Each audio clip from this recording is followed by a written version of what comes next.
养生侃侃而谈，健康如约而至。我是你们的好朋友木子。长期的过度劳累、营养不良会导致免疫力低下。免疫力呢是人体的防御机制，可以消灭外侵的病毒和细菌，保护我们的身体健康。那么长期的免疫力低下，各种疾病就会找上门来。那么日常生活中，我们吃什么可以对提高自身的免疫力有帮助呢？第一种，黑枸杞。日常生活中大家更加喜爱红枸杞，用红枸杞泡茶、煲汤等等。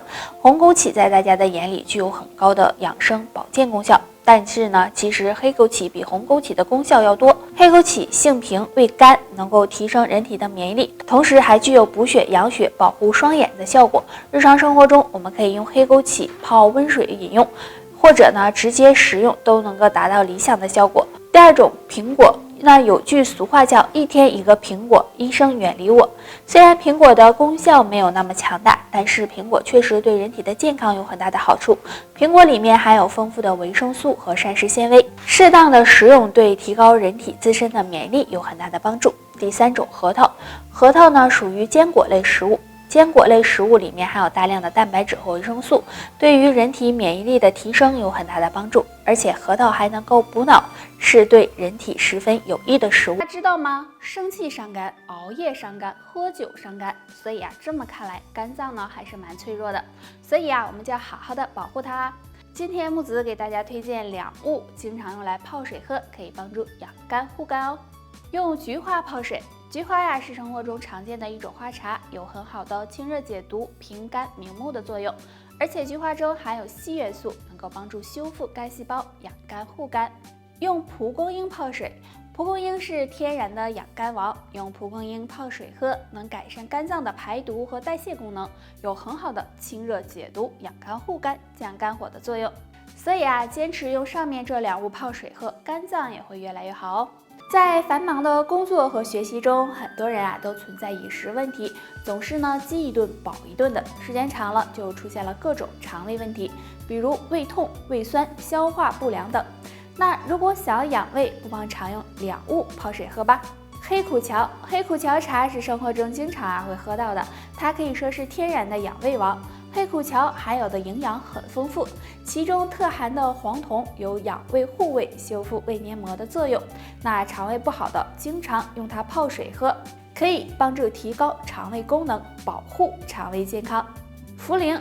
在生活中，我们经常会把茯苓制作成糕点，其实茯苓有很高的价值，经常用茯苓泡水喝，能够促进肠胃蠕动，有很好的健脾养胃的功效。所以肠胃不好的朋友也可以经常的到补脑，大家第一个想到的肯定是核桃了。其实呢，在我们身边有一种蛋，可是比核桃还补脑呢，被称为天然补脑丸哦。那这种蛋就是鹌鹑蛋。鹌鹑蛋营养非常丰富，其中含有的卵磷脂和脑磷脂可是比鸡蛋高出3到4倍，而且鹌鹑蛋中还含有丰富的维生素 D 和胆碱，对提高记忆力有帮助。那孩子常吃更聪明，老人常吃不仅可以预防老年痴呆，还能够有助睡眠。除此之外，鹌鹑蛋还有增强免疫力、保护视力的作用。不过呢，鹌鹑蛋虽然好，有一些人是不适合吃的，胆固醇含量高的人和有心脑血管疾病的人是不适合多吃的哦。现在很多男性因为承受巨大压力，来自生活的、工作的，再加上不好的饮食和生活习惯，导致肾脏出现问题。那该怎么养肾呢？俗话说，药补不如食补，大家不妨常吃3种食物。1. 山药。山药大家都知道有健脾养胃的功效，那除此之外，男性吃山药还有滋精固肾的作用，能帮助男性提升魅力，大家可以常吃一些。2. 椰枣。椰枣很好吃，其中含有丰富的维生素和矿物质，除此之外还含有男性荷尔蒙成分，男性经常吃能够激发雄激素，养护肾脏。3. 生蚝。生蚝中含有大量的锌，而锌又是男性健康重要的营养，所以经常吃生蚝能增进雄激素，有强肾壮腰的作用，让你男人味十足哦。天气比较干燥，那很多人就容易出现便秘的情况。如果总便秘会影响肠胃功能、内分泌，还有新陈代谢，所以要早早的改善才行。那便秘最好多吃一些富含纤维的食物，这样可以帮助肠道保持通畅。那下面给大家推荐2种。第一种，西芹。西芹是餐桌上常见的食物，而且营养丰富，其中富含蛋白质、多种维生素以及大量的粗纤维。那经常吃能够促进消化和吸收，刮油通便，不仅可以缓解便秘，还能够减轻体重哦。第二种，小白菜。小白菜含有大量的粗纤维，那便秘的朋友经常的吃一些小白菜，能够促进肠胃蠕动和食物的消化，有润肠通便的作用，也能够帮助防治便秘。现在不管老年人还是年轻人都存在长白头发的情况，那经常去染发，可是过段时间就又长出来了。如果总染发对身体也不好。那今天木子就教大家一个小方法，可以帮助减少白发产生。在我们头上有个浮白穴，耳根上缘向后入发际线1个拇指宽的位置。那浮白穴属足少阳胆经，有疏肝利胆、散风通经的作用。我们按摩时可以用食指、中指、无名指3个手指并拢，然后以浮白穴为中心，这样旋转按揉，每次按5分钟左右，要感觉皮肤发热发胀为宜。那经常这样按摩浮白穴，还能促进头部的血液循环，对延缓白发生长有帮助。早上一起床，天旋地转，头昏脑胀，浑身没劲儿，你可能是脑供血不足了。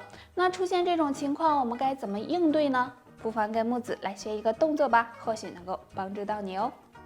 动作很简单，双手手臂弯曲在胸前，食指交叉这样扣住，然后2手快速的向前伸直，伸直的时候头呢也跟着往下低，在2个手臂的中间，这样反复的做3分钟。那这个动作呢能够促进大脑血液循环，对改善脑供血不足有很好的效果。那脑供血不足的朋友还要记住，不要长时间的坐着，或者呢长期低头工作，没事多运动运动，有助呢改善血液循环。腿抽筋在生活中很常见，不过最常见的就是睡觉时腿抽筋，有时候被疼醒真的是很难受。那有的人认为腿抽筋是缺钙了，其实呢除了缺钙，还可能和2个因素有关。第一个，腿受凉。很多人睡觉愿意踢被子，如果小腿受到寒冷的刺激，就会出现腿抽筋的情况。第二个，雌激素下降。很多女性体内雌激素下降，会导致体内钙质流失，这样就容易出现经常抽筋的情况。那下面呢，教大家一个缓解腿抽筋的方法。可以将抽筋的那条腿伸直，然后用手握住脚，将腿的踝关节向外旋转，如果是左腿就逆时针转，右腿就顺时针，这样连续的旋转一会儿，疼痛就会有所缓解。大家转的时候要记自己最大的限度旋转就可以了。冬天到了，胃不好的小伙伴如果想养胃，除了要注意保暖、注意饮食外，还可以敲敲自己腿上的养胃区哦。这个养胃区就是足三里了，足三里在小腿外侧，外线下3寸。那用手指量的话，大约4个手指宽的位置。足三里是足阳明胃经的主要穴位之一，也被称为长寿穴，有调理脾胃、补中益气、通经活络的作用。那按摩时，我们可以将手握成拳，然后用指关节敲打足三里，敲打力度大一些，要感觉有酸胀感，每次敲打5分钟。那经常这样敲打可以促进消化，减轻肠胃负担，有很好的养胃护胃的作用哦。得了，今天就叭叭这些吧，大家还有什么问题可以给我留言，下期见吧，拜拜。